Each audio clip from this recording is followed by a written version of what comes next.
portable power bank, wireless AP, SD card, and USB reader for your mobile devices? Check the link in the video description to learn more about the ADATA Dash Drive Air AE400. Now, while I love data security as much as the next guy in terms of keeping my precious memories safe, it is still pretty hard to get excited about a NAS because the cold hard truth is they all do basically the same thing. They keep your data safe by replicating it across multiple drives. They allow you to centralize your storage in one place. They allow you to build a sort of personal cloud so that you can access your data on the go. And all of these are good things.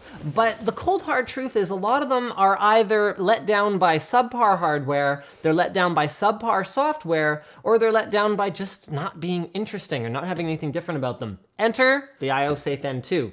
Totally different. First of all, it starts with packaging. Check this out. That is some of the thickest closed cell foam that I've ever seen packed around a NAS, and there is a very good reason for that. That very good reason is that this thing weighs a friggin' ton. It weighs about as much, sort of like cubic centimeter for cubic centimeter, as a UPS. Oh, and there's a very good reason for that too. This NAS is fireproof and waterproof. It can handle up to 1500 degrees Fahrenheit or around 840 degrees Celsius for 30 minutes. At lower temperatures, it can go for longer. And to put that in perspective, most house fires won't go for longer than 30 minutes before a fire department shows up and puts it out. And that's where the waterproofness comes in. So not only is it flood resistant, because it can handle 10 feet of fresh or salt water for up to 72 hours, but it can handle having the fire outside of it, where it'll be basically red hot by the time the fire department reaches it, and it can handle being hosed down at that point in time. All of this without causing data to be lost on the drives inside. You guys getting crazy with me here yet? All right, so it's available in a couple of configurations, diskless or with disks installed. This right here is the diskless one, but the thing about the installed disk one is that IOSafe doesn't expect you to actually continue to use the NAS after it's been on fire and after it's been doused down with water. They expect you to send it to them for data recovery. They cover shipping both ways, which is very, very cool. And they even send you back your new N2. So if it goes on fire or whatever else, they send you a new one. They send you new drives inside, so your data is completely safe. I don't believe there's any deductible on the first one, but don't necessarily quote me on that. Check the link in the description if you want more details. So let's go accessories first, I guess. So there's a power adapter right there, all right? Power cord, got some screws for installing drives, got an Ethernet cable, got a small magnet, as well as an IOSafe disc, and this removal tool. So it has a very unique construction. First of all, the entire outside of it is made of steel. So there's no aluminum screws even, because aluminum or plastic or any other materials are going to have serious problems at 1500 degrees Fahrenheit. So it's all made of steel. Around the backside, you can see there is still a ventilation fan, and the way that that works is they actually have vent holes in the front that are built with kind of a maze-like structure so that in a fire, the flames themselves can't get through to reach the drives, and they have to go through the insulation, which is has a very unique design as well. So it still is allowed to have active cooling. It's got a power in at the back, gigabit Ethernet, 2 USB 3.0 ports, and a security Kensington lock. On the other side, we find not a whole lot of anything.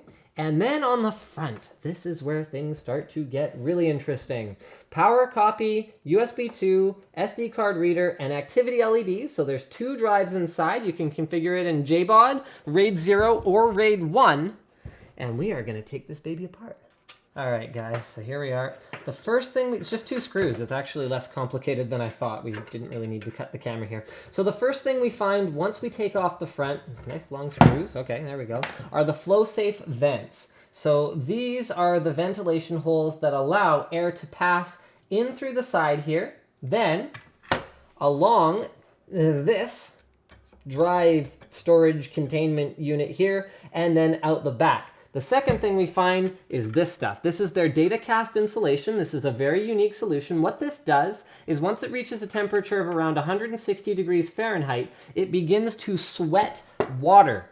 And so you can see that's lining the entire inside there. So what that means is that as long as there is liquid water present, the temperature of this insulation cannot exceed 100 degrees Celsius. That's how it works. Seriously, go look it up. If there's still liquid water in the bottom of your frying pan, the frying pan cannot exceed 100 degrees Celsius. So that is what allows it to sweat it out over a period of 30 minutes and keep the temperature of the drives. I mean, 100 degrees isn't, happy for them, but under control to the point where they will still be able to have the data pulled off of them afterwards. Now, that's not the end of the protection, because just because you're fireproof doesn't mean you're waterproof, so that's where this next layer comes in. So we're gonna go ahead and remove this Allen key screw right here. There we go. And this is where you will find, the HydroSafe barrier. So this is the one that handles 10 feet of fresh or salt water for up to 72 hours, or being hosed off with a fire hose. And you can see here, now we get to some aluminum construction. So this is where the drives themselves go. Remember, these ones will be at safe temperature, so they didn't have to build them out of steel necessarily, but you can see they're designed out of aluminum for thermal conductivity. So that's the sled that the drive mounts in. And then here is where the drive will actually be able to make contact with this shell around it, with the drive enclosure itself, which is what will allow it to pass heat using the fins on the outside and be cooled by the fan at the back. So keeping your drives safe during a fire or flood is important, but you also have to keep them safe while they're actually operating it. So guys, stay tuned, because we will be torture testing this drive. Guys, leave a comment under the video if you have some crazy creative ideas for how you think we can torture it.